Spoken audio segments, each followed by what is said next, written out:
In 1973, Bill Gates entered Harvard University. He studied mathematics and computer science, but spent much of his time in the computer lab rather than attending lectures.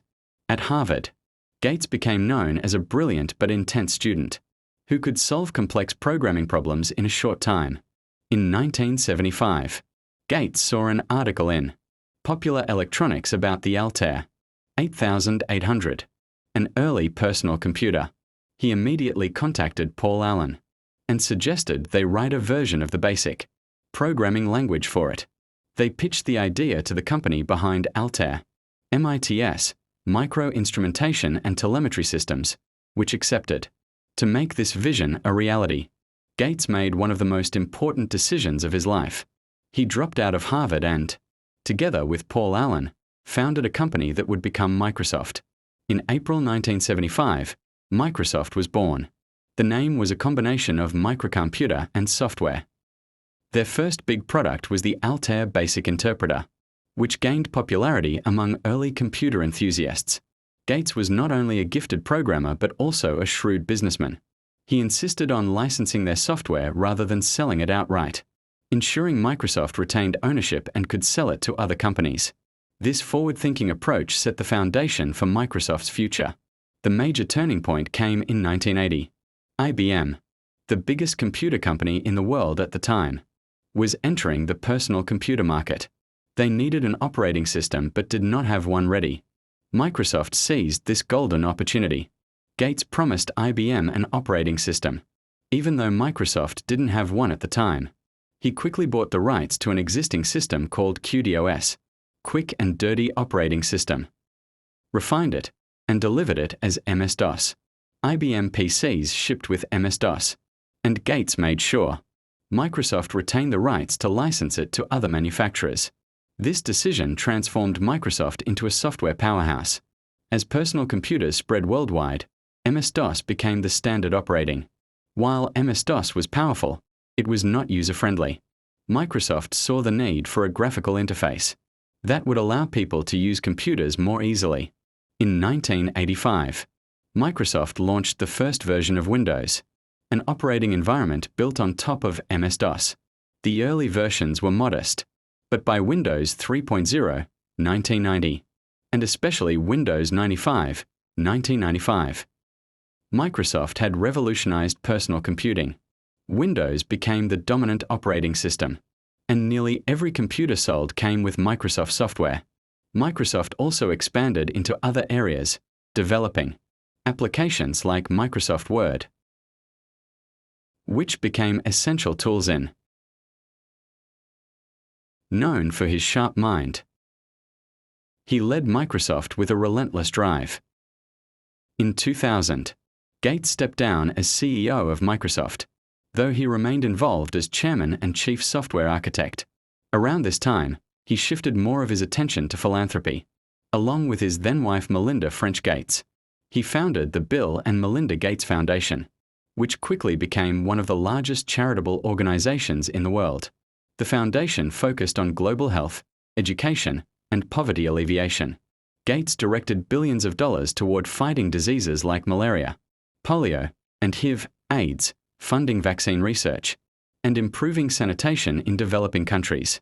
His approach emphasized measurable impact and data-driven strategies, bringing a business-like rigor to philanthropy. The Gates Foundation also invested heavily in education reform, supporting initiatives to improve teaching standards, access to technology, and educational opportunities for underserved communities. Though some efforts sparked debate, Gates' commitment to making a difference was unquestionable. As he transitioned from tech mogul to philanthropist, Gates became a leading voice on global challenges. He spoke out about climate change, clean energy innovation, and pandemic preparedness. In fact, in a 2015 TED Talk, Gates warned that the world was not ready for the next pandemic, a prediction that proved eerily accurate during the COVID-19 crisis. By the 2020s, Gates had stepped away from day-to-day involvement at Microsoft, serving primarily as a technology advisor. He devoted most of his time to the Gates Foundation and other ventures focused on sustainability and public health. His personal life, including his divorce from Melinda in 2021, drew public attention. But his professional contributions continued to overshadow controversies. Gates' wealth remained immense, yet he pledged to donate the majority of it to philanthropy, aligning with the giving pledge he co-founded with Warren Buffett.